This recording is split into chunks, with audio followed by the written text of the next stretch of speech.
Assalamualaikum warahmatullahi wabarakatuh. Hari ini, mari kita belajar IPS kelas 9 semester 2. Nah, yang akan kita pelajari hari ini adalah bab 1 tentang ketergantungan antar ruang dilihat dari konsep ekonomi. Yang kita bahas hari ini adalah perdagangan internasional. Sebelum kita ke pembahasannya, ada baiknya kita lihat tujuan pembelajaran hari ini sebagai berikut. Mari kita ke pembahasannya.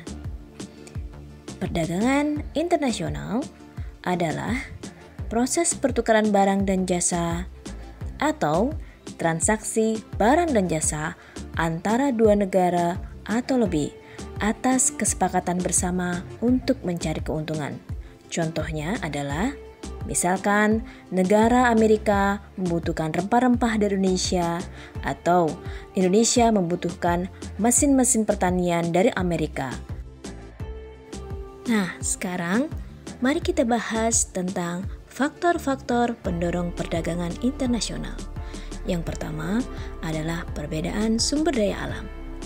Perbedaan sumber daya alam sangat mempengaruhi apa yang dapat diproduksi oleh suatu negara tersebut.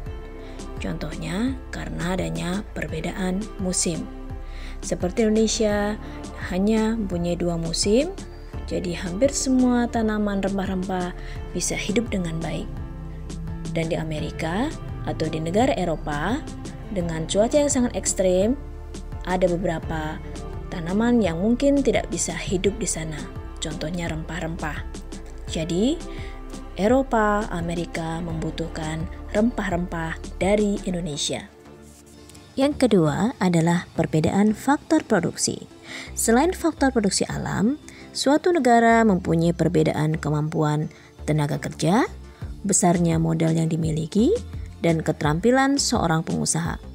Oleh karena itu, produk yang dihasilkan oleh suatu negara juga akan mengalami perbedaan, sehingga dibutuhkan adanya perdagangan.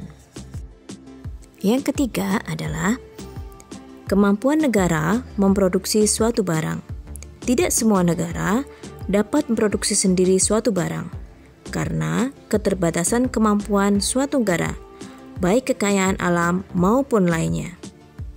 Jadi, untuk itulah diperlukan tukar-menukar antar bangsa. Yang keempat, adanya motif keuntungan dalam perdagangan.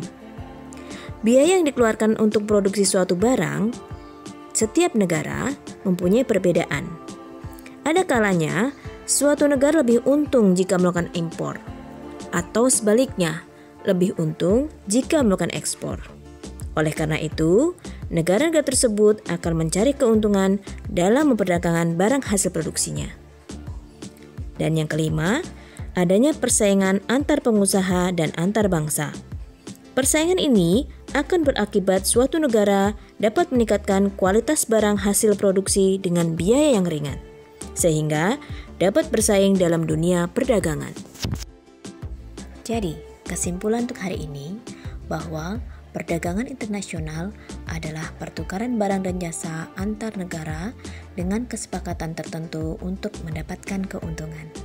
Sedangkan faktor-faktor pendorong perdagangan internasional adalah 1.